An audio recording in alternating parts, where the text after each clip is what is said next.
Well, hello, everyone. Welcome to The Beat.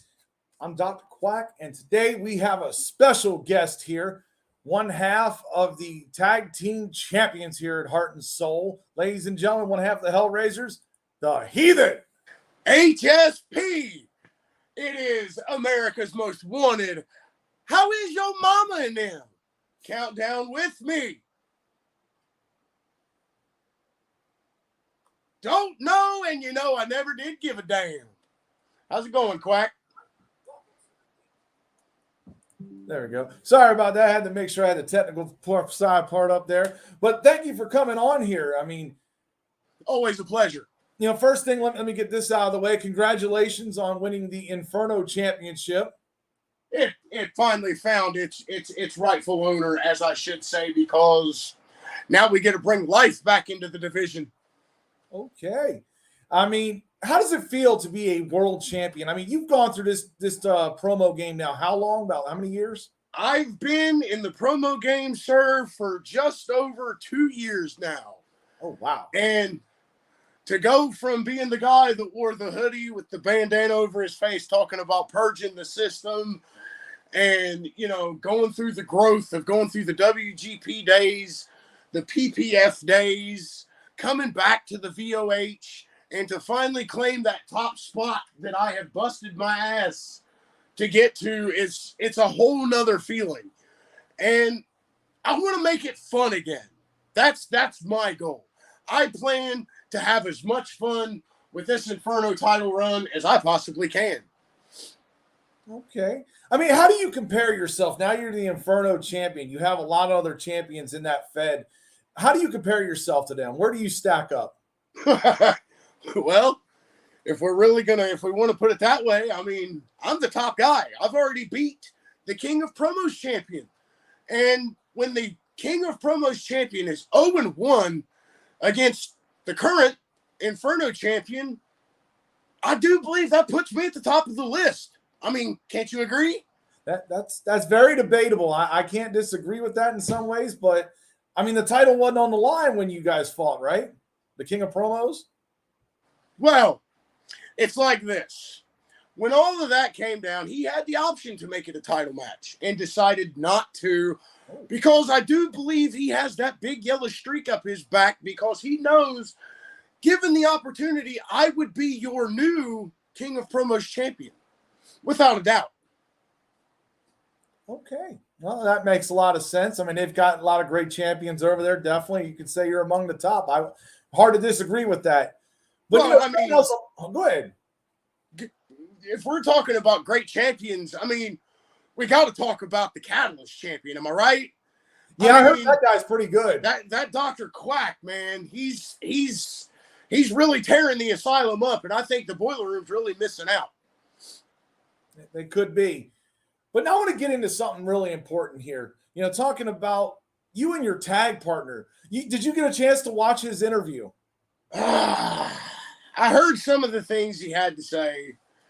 And from my standpoint, that ain't the Rig that I know. That's not the Interstate Rebel. That's not the true mouth of the South. That is A-list Alverson in his head talking is what that is. And coming to this triple threat tag team match, I'm nervous. I'm not going to lie. I don't know where the Highway Hellraisers stand. He's coming at me saying that they're dead, and we, I really have no answers. We've not talked. So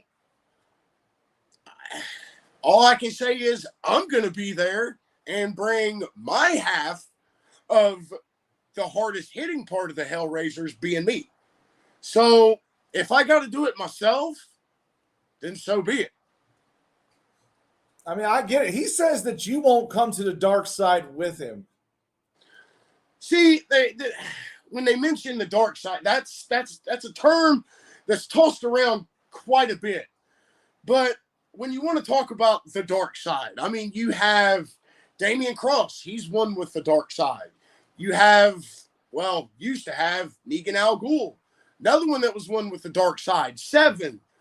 Do you really think that Rig has truly, fully embraced the dark side? Because if you watch his promos, any promo that he's cut right now in the quote-unquote dark side, can you not still see those small, minuscule characteristics of the original Rig? I mean, you do, but I mean, I think he has gone to the dark side. I mean, you just look at his different persona. I mean, he's no longer the smiley, happy guy he used to be. Well, anybody can put on a face to cover the gap that match against A-List Alverson left in his chest. So I don't know if it's a coping mechanism or if he's truly lost the plot. All I know is if I have to knock him out and drag him on screen with me to defend what is rightfully ours and what has been rightfully ours since day fucking one, then I'm going to do so. Because when it comes to Heart and Soul Promotions, the Heathen is going to go above and beyond to make sure that the tag team championships belong with the rightful tag team. Okay. Yeah, if you got any questions out there in the viewing audience, by all means, feel free to ask. Please, I am open to any and all questions, concerns, complaints. We love that kind of stuff here. Okay. Yeah, I mean, definitely. I mean, when it comes to you and Rig, though, I mean, how are you going to be able to work in this match if you guys have not talked to each other? I mean, that's got to be a difficult thing. Are you planning on giving up the tag team titles? As far as I'm concerned, these tag team titles ain't going nowhere. If me and my brother have to settle this squabble, I guess you could call it, I mean, a mild disagreement. If we have to handle it outside, behind the curtains, away from everybody to get back on the same page, then I guess that's what we're going to have to do. But we're not going to come out and broadcast that there are weaknesses. Everybody has their assumptions that the Highway Hellraisers are selling a front or we are, quote unquote, a work. But what people fail to realize is before this match with A-List Alverson, me and Rig used to talk daily.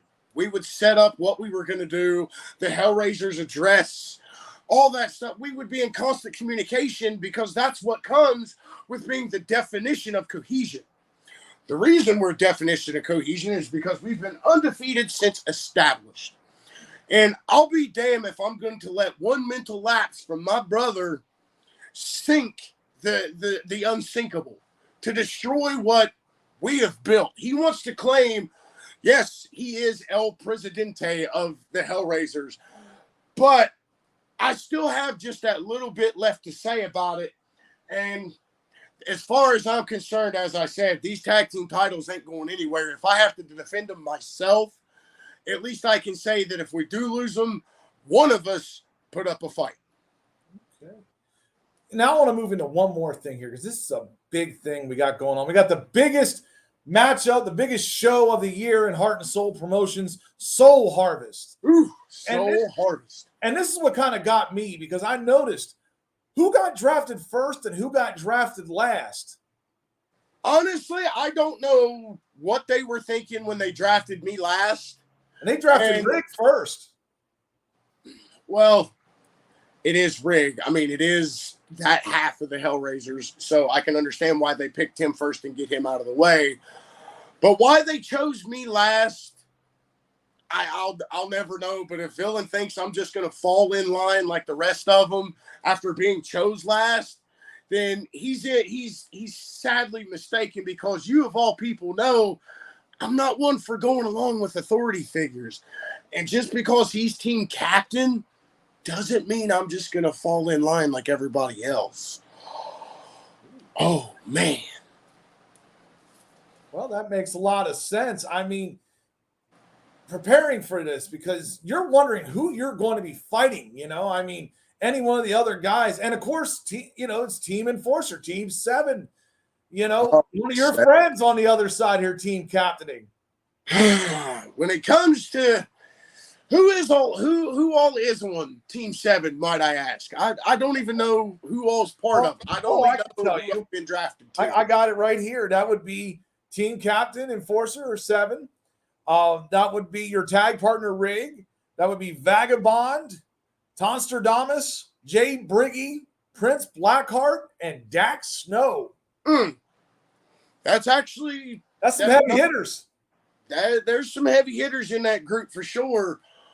All I can say is no matter who they put me up against, I'm going to bring 100% crazy ass white boy as always, whether it's doing it for me or if I have to drag my teammates to the end of Soul Harvest and then beat those teammates to claim yet another title, then that's always what I'm going to have to do, because the Heathen ain't going to stop for nobody. The Heathen ain't going to roll over for nobody. The Heathen is going to continue to do what the Heathen does best, and that is always to be the top guy. Been the top guy since I showed up here, and going to continue to be the top guy from furthermore on. Okay. Well, you know what I'm going to do now? I'm going to hop off this screen. I'm going to give you the floor, and you can say what you feel to anybody you need to. Well, in case you didn't see the post in the boiler room, I know some of you don't go over there.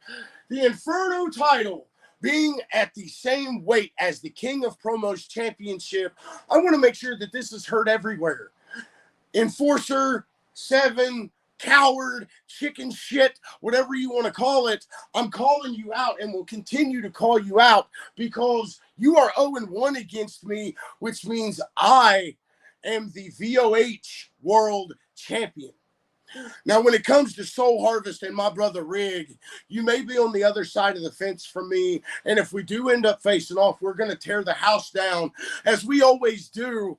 But the fact of the matter is, the Heathen will be at the very end of Soul Harvest and will be a #1 contender for either title. No matter when it happens, no matter where. And the Heathen is going to have another spot to fill right next to this VOH World Championship. So this is your official notice, Team Enforcer. The ones that have joined his side, you are surely on a sinking ship. And you just make sure your buckets ain't got no holes in them. That's really all I have to say about it. Well, for that, you hear the Heathen. Thank you so much for coming on. I'm Dr. Quack, and we'll see you next time.